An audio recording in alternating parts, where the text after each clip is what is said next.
Gracias.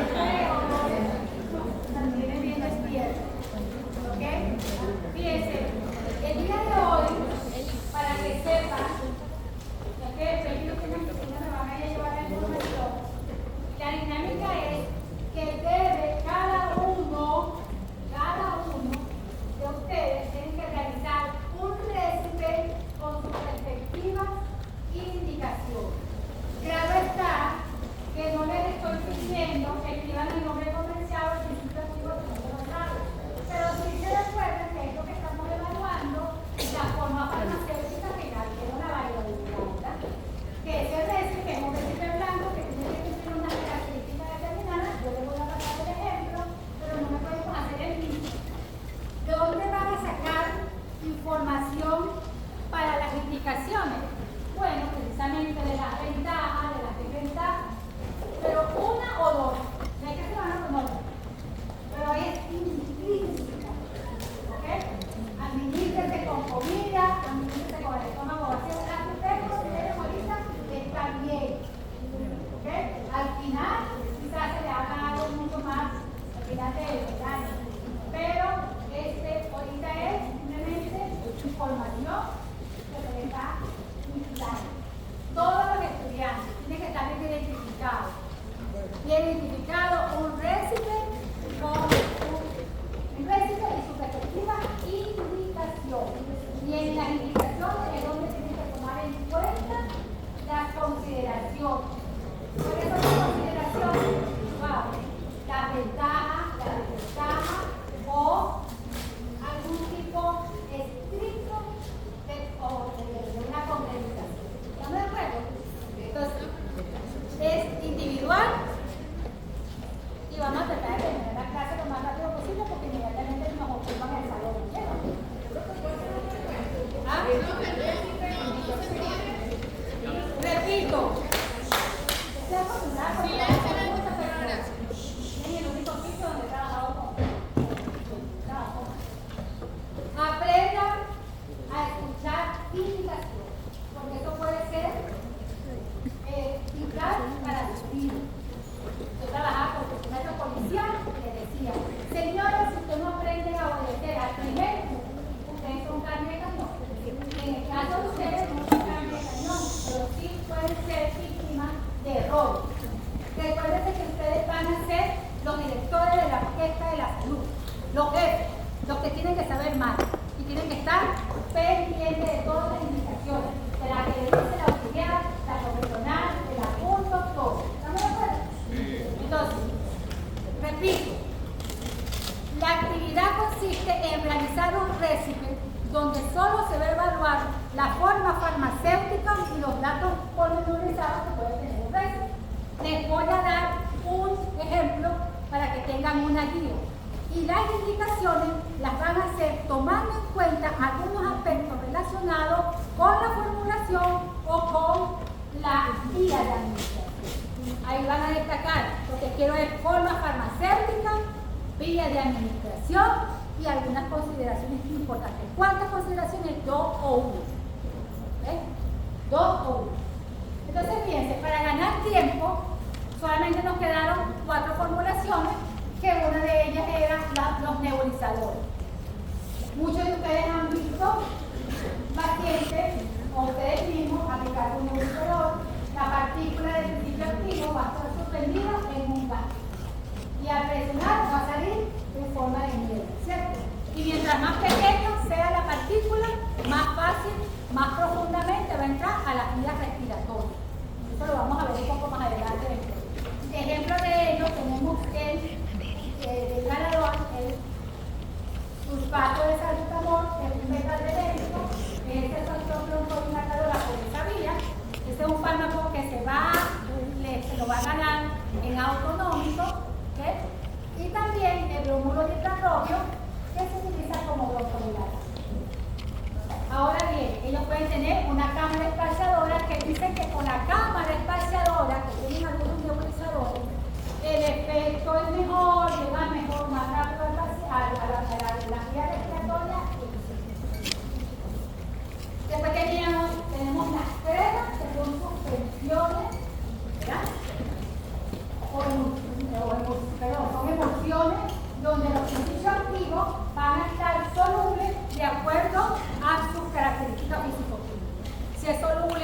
aceite va a estar en la fase oleosa, soluble en agua, va a estar en la fase acuosa. Y se le llama óleo acuosa o agua oleosa, y eso es una cuestión que lo tienen que revisar bien para que puedan concientizar dónde está cada compuesto cuando se le dice óleo acuosa o cuando se dice agua oleosa. ¿Dónde puede estar el principio activo? A modo de examen, eso puede ser una pregunta. ¿Okay? Por otro lado, tenemos las espumas que están constituidas por dos fases. En una fase van a tener el principio activo con sus excipientes y en la otra van a tener un gas propulsor. Que cuando lo accionan, la mayoría de los varones lo han utilizado en el fundamento de la espuma de afeitar. ¿Okay? Pero también se pueden utilizar para uso vaginal, para uso tópico, etc. Fíjense que aquí tenemos un corticosteroide de uso tópico. Ahorita no se puede evaluar nada relacionado con la acción farmacológica. ¿Okay? No ocurre con eso.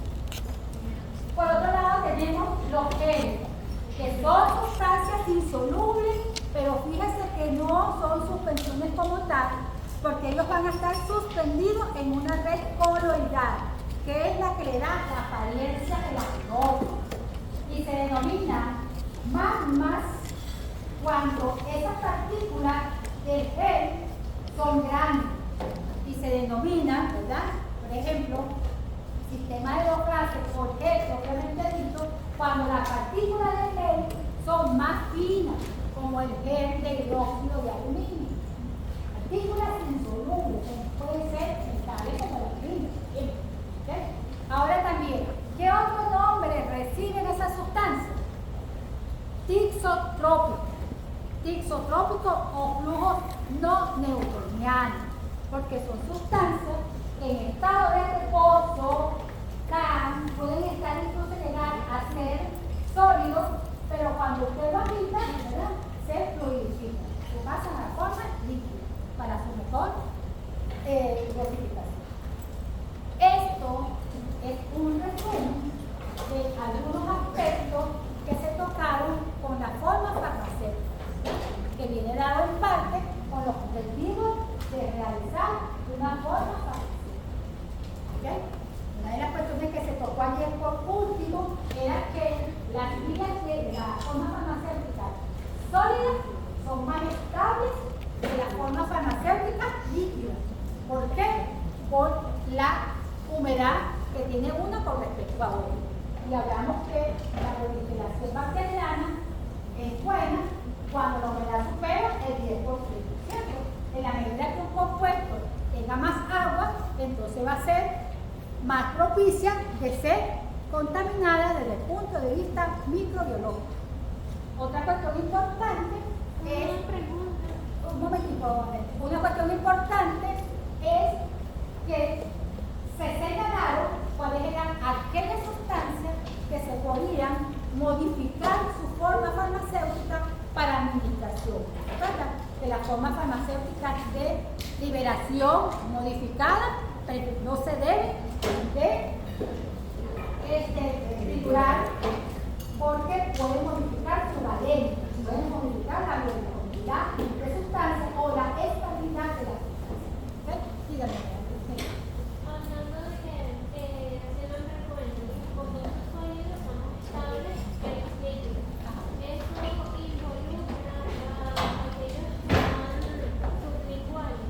Sí, ya lo vamos a hablar. Fíjense, vamos a tratar que las intervenciones sean lo más concretas posible. De hecho, yo tengo un número, tengo una tabla que me lo regalaron los padres hace 2 años y por ahí atiendo muy bien a los estudiantes. Eso sí, hasta las 8 de la noche. Ustedes pueden llamar porque hubo alguien que me llamó a las 11 de la noche y la confundí con mi sobrina y estaba chillando y pensé que era una cosa familiar. Entonces, hasta las 8 de la noche para que no me voten de la casa. Se lo voy a pasar para que no haya ningún problema. Fíjense, este es el modelo del récipe. Fíjense que está señalado lo que ustedes quieren, en este caso, pero ustedes no hace falta. Lo que les interesa es que coloquen aquí XX tableta, XX suspensión, XX, no sé si no saben, ¿verdad? En vez de escribir, se van a poner aquí XX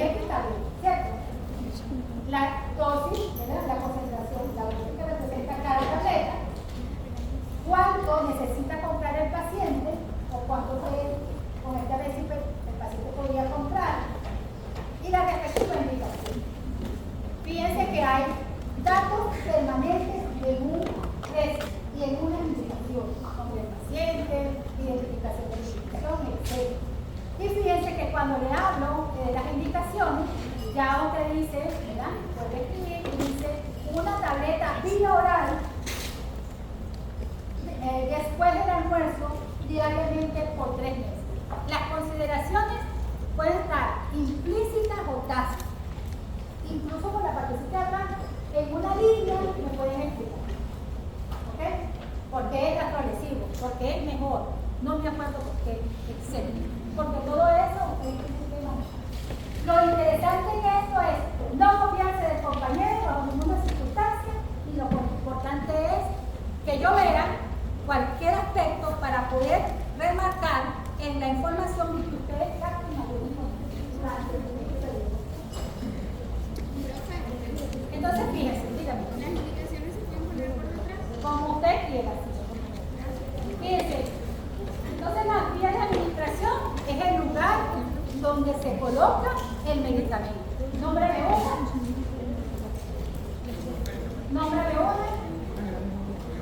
Repito. Repito. La guía de administración es el lugar anatómico por donde se administra un medicamento. ¿Ok?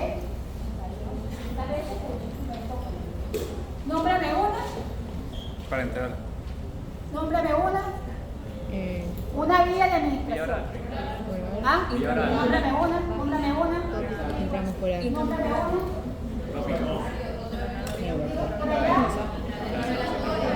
Entonces tienen idea de todo esto. Intramuscular, fíjense. Desde una manera de clasificación general, nosotros podemos ver que hay enteral y parenteral. Entonces dice parenteral todo lo que no sea enteral. Pero vamos a hacer un poco más elegante. Tenemos la enteral, ¿verdad? La tópica y la parenteral. Vamos a manejarlo así, porque también dentro de ellas hay clasificación. Fíjense que en enteral o hilo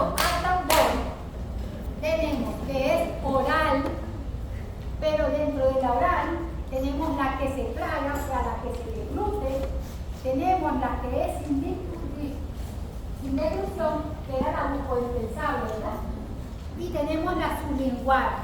Y tenemos que la bucoinspensable no se puede confundir con la sublingual, porque la bucoinspensable es donde se disolvía, a nivel de toda la mucosa oral, incluso en la lengua. Entonces tenemos las tópicas y las parenterales. Ahora bien, hay otra clasificación que es según si tiene un efecto sistémico. ¿Qué es un efecto sistémico? Exacto, cuando el cuerpo de sustancia pasa a la circulación sistémica. Pasa a la circulación sistémica, ¿a dónde llega? A los sitios de acción, que es lo que nos interesa.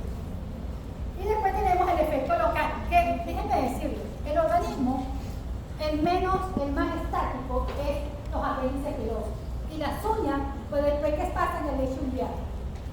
Toda sustancia que usted puede administrar, poner en contacto con nuestro organismo, se puede absorber medianamente a una velocidad interna. A excepción de las que se coloque en las uñas después de pasado el lecho uliar inclusive, ¿ok? Y la que se coloque en el cabello después de pasado el bulbo del cabello. ¿Estamos de acuerdo? Entonces fíjense, tenemos la que se deglute. Usted se la indica al paciente para que se la trague. ¿Con qué se la va a tragar? ¿El líquido de elección? Agua. Eso es muy bueno, tiene que pasar agua con café, con leche, etc. Entonces hay una serie de ventajas. Pero la más importante es que es cómoda y económica. Y hay pocos individuos que dentro de sus facultades no tienen la capacidad de tomárselo.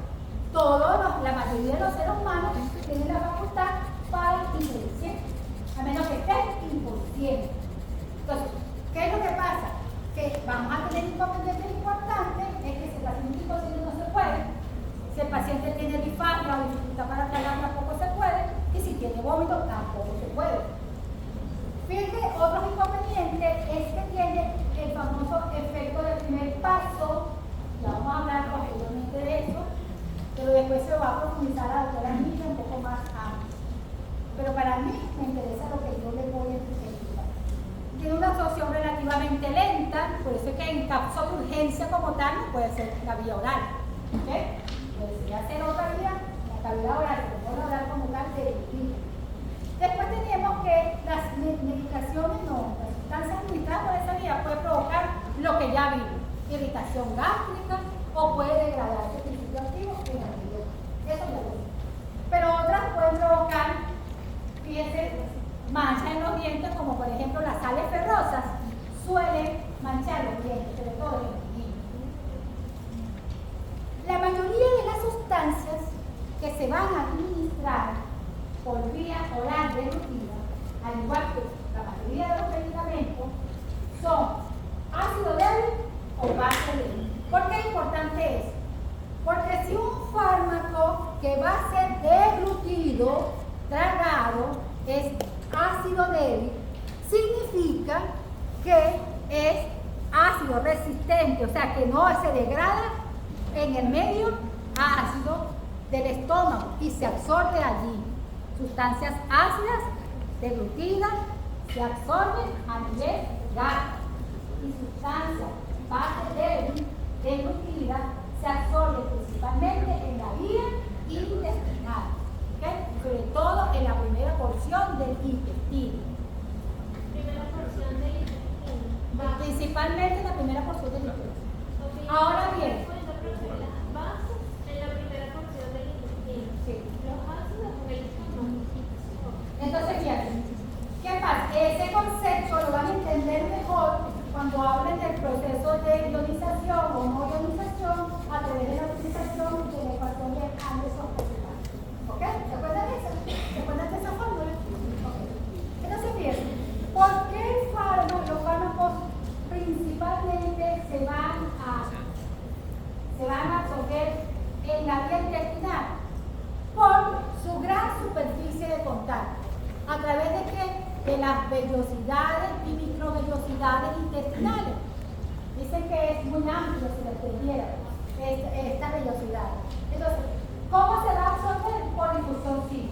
¿Y para qué nos interesa eso? De la biodisponibilidad que tiene que tener un fármaco que se administró por vía oral y que se tiene que tragar. ¿Ok? Existen fármacos, existen factores que van a influir en la absorción y la respectiva biodisponibilidad de un medicamento que se administró por vía oral deglutida. Entonces, uno de ellos es la presencia de alimentos. Esta pelotita uno a uno le dice yo como tiene que ser. Fíjense, hay un medicamento que cuando se lo traga, como ellos la tetraciclina, si en el medio hay leche, él forma un compuesto insoluble, una sal insoluble. Y si se forma esa sal insoluble, entonces no se puede absorber. Hay alimentos que por sí, ¿verdad? ¿Se acuerdan la interacción de los nutrientes? Que pueden interferir en el proceso de absorción y disminuir la biodisponibilidad. Pero existen medicamentos que son mejores indicarlos después de la comida, porque eso favorece mayor biodisponibilidad. Y eso se le tratan de buscar para que lo entiendan de bastante largo. Ahora, ¿qué otro factor puede influir en la biodisponibilidad? Sobre todo este aspecto es más negativo, porque este aspecto relacionado con pH, enzima digestiva y bacterias intestinales tienden a degradar el principio activo que estamos ingiriendo por la vía oral. ¿Ok? Entonces, fíjense, se puede haber una degradación ácida, enzimática o por bacterias intestinales. Estamos hablando mucho del efecto de fermentación. Yo estoy segura que ustedes saben más de esto que yo, muchísimo más. ¿Qué es esto? Que estamos hablando de la vía oral deglutida. El fármaco, ¿dónde va a llegar después que pasa por el área esofágica? Va a llegar al estómago. Después que llegue al estómago, ¿dónde va a llegar? Al intestino. Ahora, entre la circulación del intestino delgado y estomacal tenemos la vena porta. ¿Y qué hace la vena porta? A través de la circulación va a llevar esa sustancia que se absorbió allí. ¿A dónde primeramente? Al hígado. ¿Y qué va a pasar? Se va a transformar, a metabolizar, a degradar antes de llegar a la circulación sistémica. Entonces, oído hasta un poco que esto siempre monta de examen. Fíjense, si yo tengo un principio activo, una droga, un medicamento, que el principio que estoy administrando es activo, fíjense, activo, ese efecto del primer paso es negativo, porque produce la pérdida de la primera pasada, se me degradan de llegar a la circulación sistémica, pero una parte de ello. Pero fíjense, pero ¿cuándo es bueno el efecto del primer paso? Cuando el fármaco que estoy administrando por vía oral es inactivo y necesita una bioactivación a nivel hepática, a nivel metabólico. Entonces, en esta circunstancia es bueno, ¿cierto? Ahora, todas las sustancias y todo lo que yo administro por vía oral se inactiva. No.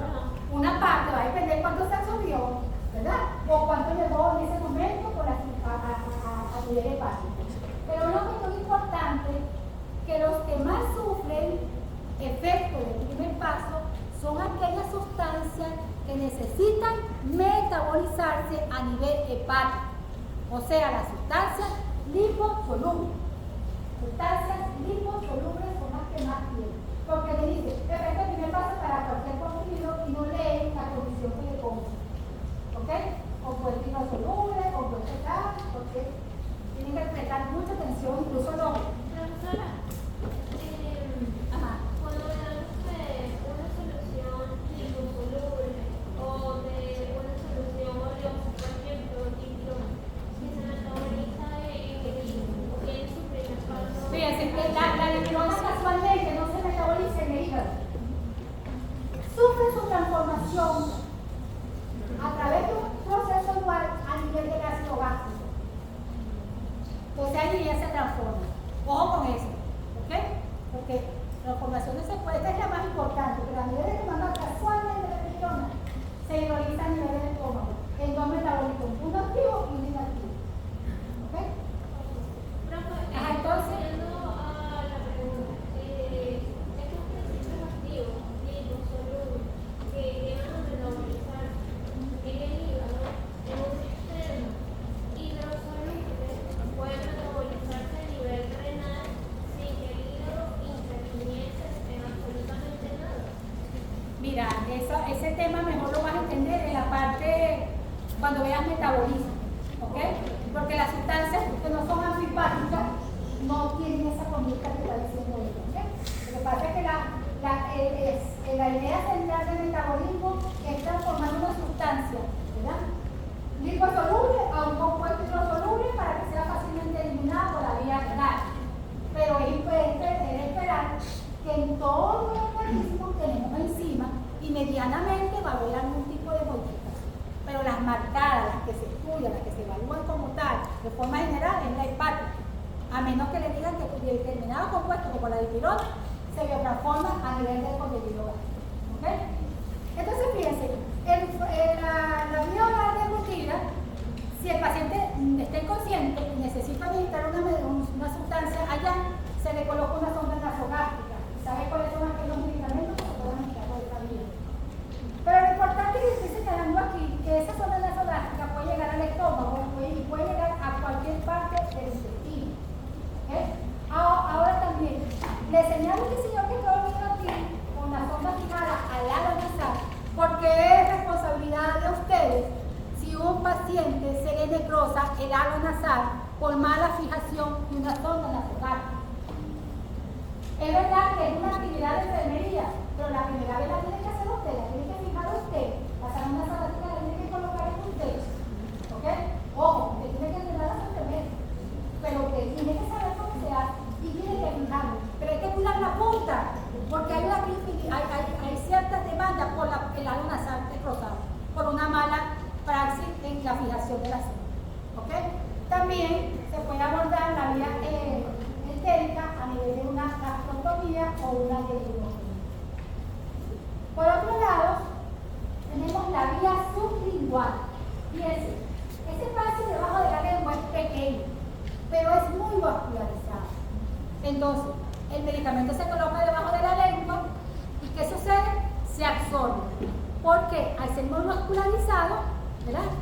se absorbe y tiene buena biodisponibilidad. Pero la biodisponibilidad más importante no es porque se absorbe, es porque las venas que están en el lecho sublingual drenan en la vena cava superior, no en la vena cava inferior, sino en la vena cava superior. Y entonces eso va a evitar el efecto de Brugger. Es un efecto rápido, por eso que la nitroglicerina sublingual, por eso el cartopil sublingual, etcétera, etcétera. Pero todo no puede ser administrado por vía sublingual. Necesita unas condiciones que son más que todo físico-químicas de la formulación para poder administrarlo. ¿Okay? Generalmente lo debe decir para uso sublingual. No debemos improvisar. Ahora fíjense, y por eso su efecto es rápido. Ahora fíjense, su ventaja es que incluso es tan ventajoso que si yo observo que hay un efecto inmediato, adverso, yo lo puedo retirar. ¿Cierto? Fíjate que no lo dije en la vía oral, que si hay un efecto adverso cuando se le deglutía, se puede hacer un lavado gástrico o se puede hacer provocar el vómito. ¿Okay? Pero en este caso lo puedo retirar directamente. Ahora bien, entre las desventajas, fíjense lo que tenemos aquí, una ulcerita. Ese es porque tenemos que saber qué colocamos debajo del aire, porque va a depender también de la sensibilidad de la mucosa sublingual del paciente. Se pueden provocar quemaduras, ojo con eso. Y al provocarse quemaduras, entonces no se va a absorber nada y se va a lesionar, eso es dolor físico. Otra cosa importante es que principalmente para sustancias o fármacos liposolubles, ¿ok? Liposolubles. Fíjense, hay un poquito, cuando tenemos un poquito de flojera, se activa el adrenérgico, ¿ok? Así, una ligera, pequeñito, no voy a hacer que tenga problemas con sus novios, pequeñito, o un ligero nudito en el esternón. Si usted quiere derivar a un paciente rápido, usted le mete el dedo en el esternón, para que vea, sobre todo si está pidiendo, inmediatamente, el nudillo, inmediatamente te va a dar el dedo, ¿ok? Otra cuestión, podemos y adoptar una postura elegante. ¿Okay? Acuérdate que no solo hay que ser, sino hay que parecer. Ok, jovencito. Entonces venimos con la vía rectal. Uy, fíjense, esta es una vía, si se quiere, un poco más lenta que la oral deglutivo. Es muy importante tener en cuenta cómo fisiológicamente funciona la irrigación del recto. ¿Ok? Fíjense. El efecto lo puedes indicar con fines locales, sistémicos o diagnósticos. Diagnósticos principalmente a través de la administración y tanto relevante para estudios. Ahora bien, es importante tener en cuenta que la absorción de él no es uniforme. La biodisponibilidad, ¿verdad?, va a depender del lugar anatómico donde se está produciendo la absorción, al lugar de la vascularidad dentro del cuerpo. Y oír al tambor. Fíjense, en la primera porción y parte de la vascularidad de la porción media drena en la vena cava inferior, mientras que la más vital o la más profunda drena directamente ¿dónde? A nivel de la vena porta. ¿Ok? Entonces de aquí vamos a tener un efecto. ¿Okay? Dentro de las ventajas son muchos, si el paciente está inconsciente, si es un niño, si es muy irritante por la vía gástrica, si es muy poco biodisponible por la vía gástrica, etc. ¿Ok? Y fíjense que medianamente entonces, en forma no constante, él entonces va a tener un efecto menos marcado del metabolismo del nivel básico. ¿Ok? Es por eso, por la irrigación. Entre las desventajas, wow, muy cómodo. Ana, dígame los varones. Yo tuve un caso de un muchacho, que por cierto se parece al joven que tenía aquí, que no permitió que lo tocara. Hubo que, para colocarle un enema, una sustancia, para hacer un estudio, hubo que llevarlo al quirófano, porque no permitía que lo tocara, no había manera.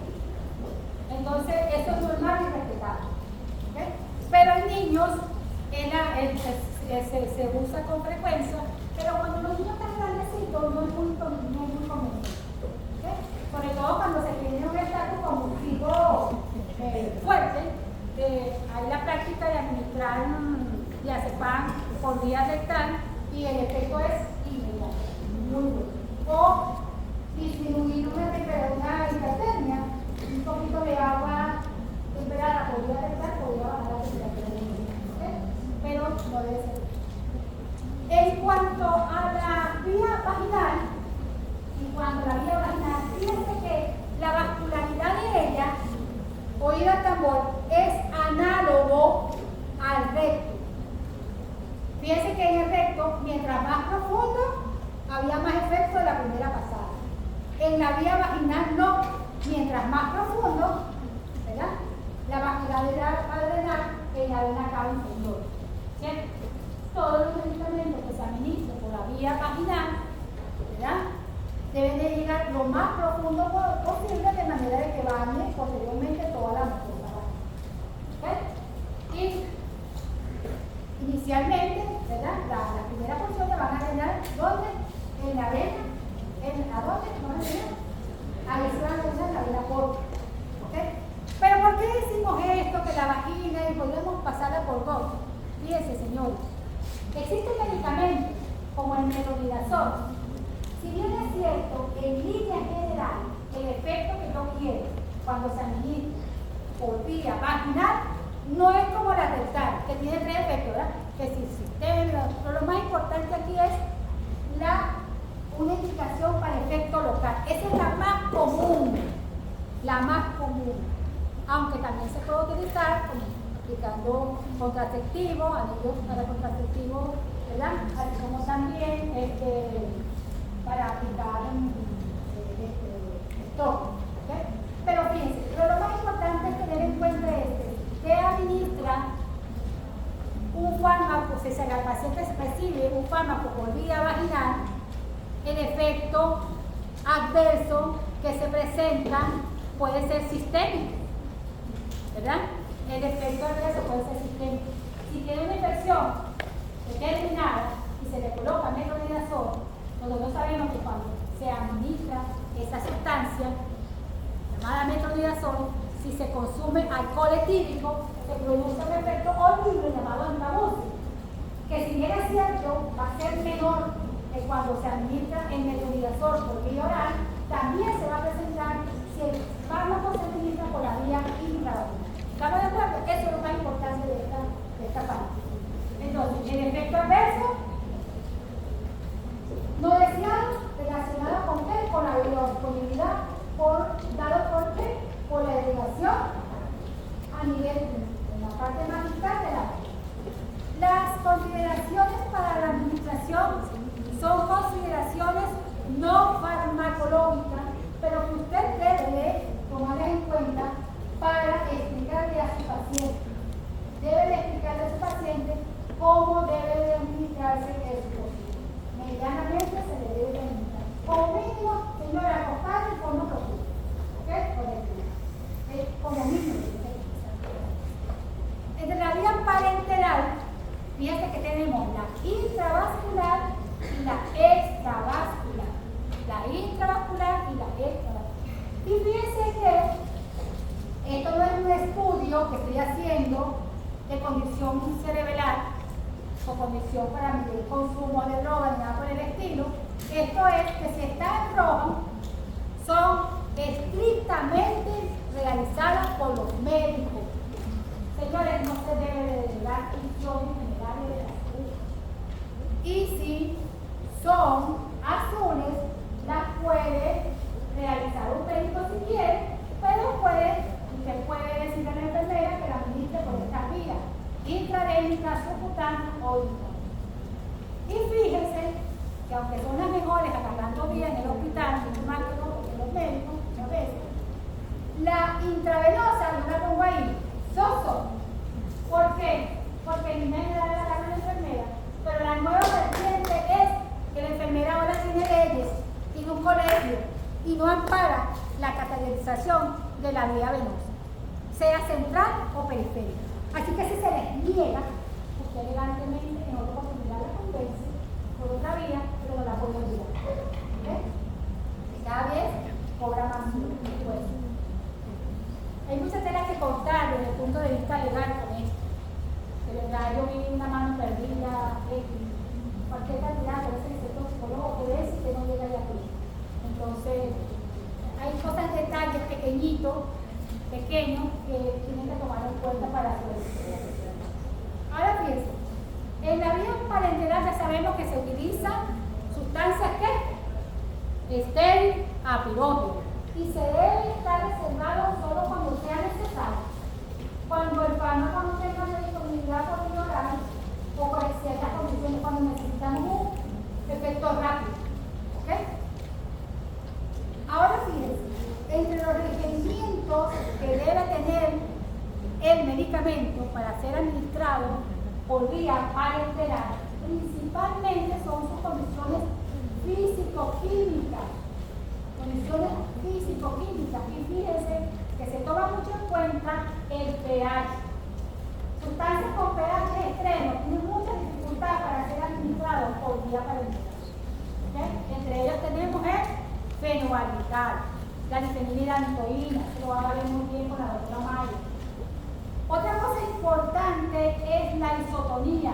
No todas las sustancias parenterales son isotónicas, pero son estrictas para algunas vías en particular. Entre ellas, aquellos fármacos que van a ser administrados en el líquido cerebral. Después tenemos la vía arterial. En la vía arterial va directamente al órgano que queramos tratar. ¿Okay? En esta vía es muy delicada. Esta es una vía estrictamente médica. Se utiliza generalmente con fines diagnósticos y me tienen que investigar qué pasa con esta vía con respecto a los émbolos de aire. ¿Okay? Con cuántas tenemos problemas, etcétera, etcétera. Y cuántas en la vía venosa. ¿Cómo es el efecto del aire en la vía venosa y cómo es el efecto del aire en la vía aérea? Son dos cosas diferentes. Fíjense que pueden ser periféricas y pueden ser centrales. La periférica la puede realizar una enfermera, pero la central es jamás. ¿Ok? Siendo la más común la vena yugular o la circular. ¿Okay? Hay una variedad de insumos médicos necesarios para administrar. Entre ellos se destacan los famosos yercos, las maripositas Oscar, etcétera, etcétera. Y fíjense lo que pasa cuando algo se extravasa y es por la vía venosa. Por la vía arterial, olvídelo, es mucho más de depende de error. Es horrible lo que puede pasar. Pero fíjense que puede haber hasta isquemia de tejido. ¿Okay? Hasta isquemia de tejido. Y fíjense que las consideraciones de la vía venosa son así. Existen sustancias muy ácidas y esas deben de administrarse por vías de gran calibre. ¿Para qué? Para que no irriten las paredes de la vena. Para que el efecto dilucional evite la presión de la pared de la vena. Y así una serie de consideraciones.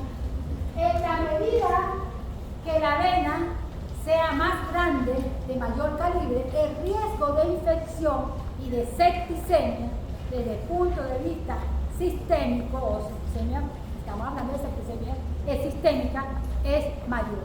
En la medida que la vía sea más largo, el calibre sea mayor, la septicemia es más propensa o la contaminación por microorganismos es más propensa. ¿Por qué será eso? ¿Por qué será eso? Que en la medida que el calibre de la vía sea mayor, la vía sea más central, hay mayor riesgo de infección. Sí, la vía es más. Mientras que si es periférica, hay menos riesgo. ¿Okay? Ojo, piénsenmela y si quiera me la escriben en el papelito o en la tarea final. En cuanto a la vía extravascular, fíjense que esta vía intraperitoneal, intratecal, epidural, ¿verdad? Ya hablamos que son principalmente deben de ser isosmóticos, sobre todo la vía, ¿verdad?, epidural. Ojo con eso en cuanto a la velocidad de absorción y efecto. Mientras más cercano esté el órgano, más rápido será el efecto. Fíjense la vía intraarticular. ¿Qué fármaco actuaría más rápido en la vía intraarticular?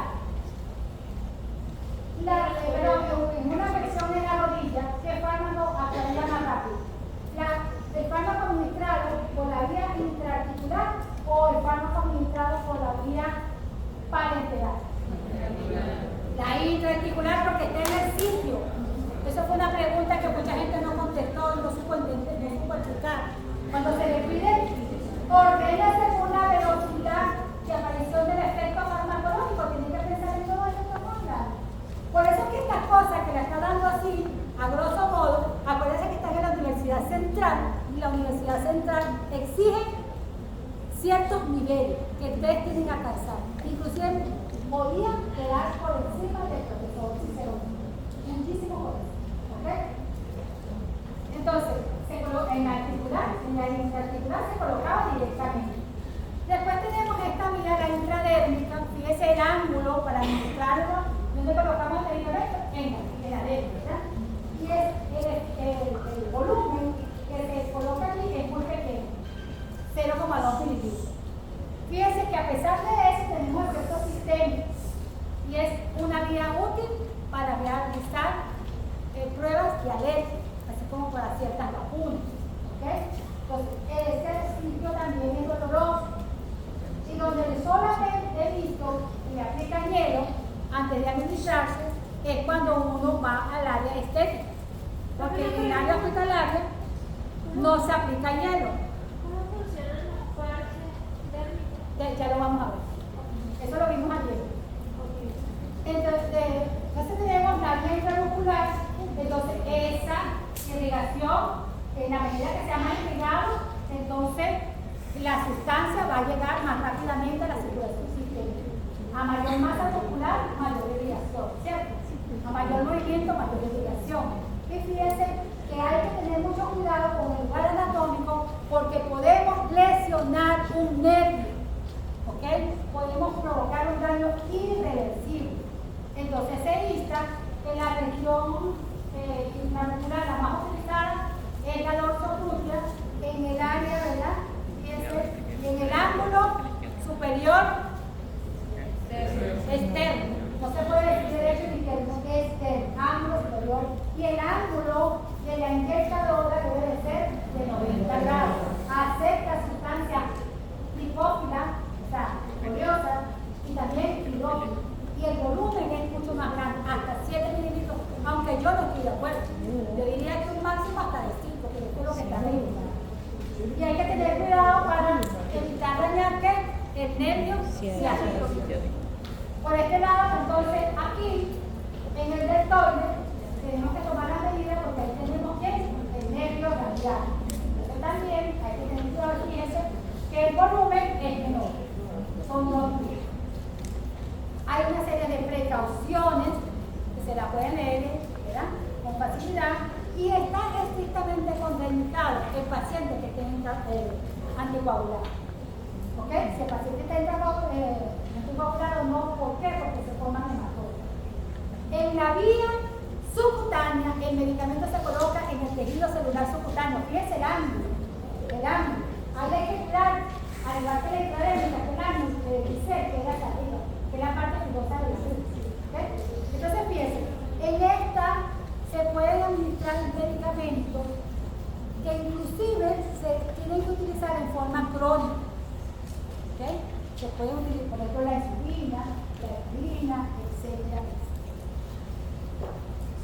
Esto es importante y vamos a señalar principalmente la primera. En la vía subcutánea hay que aconsejarle al paciente que debe de rotar el área para evitar lipodistrofia. Y la lipodistrofia trae consigo menor irrigación y que puede traer consigo incluso necrosis del tejido y pérdida del efecto o de la absorción de esa área. ¿Okay? Ojo con eso. Y esto es lo que decía ayer, que si se va a administrar, por ejemplo, el fondoparinol, que viene en unas inyectadoras recargadas, y ustedes ven esta burbujita, tienen que señalarle a la enfermera, o si ustedes lo van a hacer, que no deben de retirar esa burbujita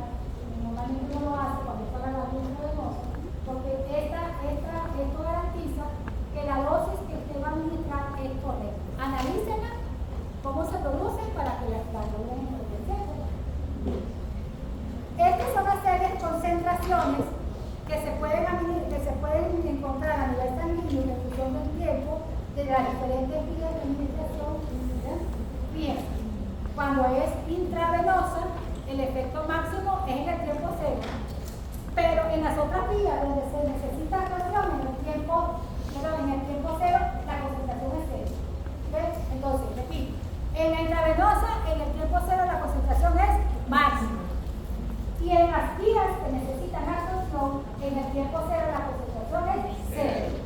Lo que cuando digan CP, ¿cuánto es CP en la vía oral? Cero. ¿Cuánto es CP en la vía intramuscular? Cero. ¿Ok? También anatomía. Lo importante aquí es que las partículas tienen que ser pequeñas. Si tiene una partícula de 1 micrómetro, esa establece un equilibrio entre la concentración que se encuentra a nivel alveolar con la concentración sanguínea a nivel capilar. Eso es lo más importante. ¿Okay? Que debe ser administrada de la forma más correcta. Aquí hay una serie de consideraciones porque incluso se puede utilizar en personas que estén inconscientes si están conectados a ventilación mecánica. Es más costosa, es algo que no hemos hablado, pero lo tienen que sopesar. Siempre traten de elegir la formulación más económica, pero la más efectiva. La vía intravenosa se la pueden leer con facilidad, no tiene grandes situaciones, pero sí quiero que sepan que en las indicaciones de las vías ópticas sí hay que tener unas consideraciones. Y una de ellas es que el medicamento no se debe colocar directamente, ¿ok? Sino que debe de administrarse tratando de que pegue en la pared del conducto vitino. Además de que debe de temperarse con la temperatura corporal para evitar vértigo y dolor aún cuando se recibe la vez. ¿Okay? Después tenemos el parche transdérmico, que es el que preguntó Angélica. Entonces, este parche, fíjense que no es tópico, pero que no es dérmico, no está dérmico. La sustancia pasa a través de la dermis, ¿de dónde? La circulación sistémica. Entonces, este medicamento se utiliza, esta vía de administración se utiliza cuando el fármaco tiene una gran liposolubilidad, es potente, se necesita pequeñas dosis y logramos poder tener concentraciones estables a nivel sanguíneo. Y se utiliza solo en casos de patologías subagudas o en patologías crónicas. ¿Ok? Se ve de ventaja, las desventajas es que hay que rotar el lugar. Y también tenemos acá que ya inicialmente era solo nitroglicerina, pero ahora hay una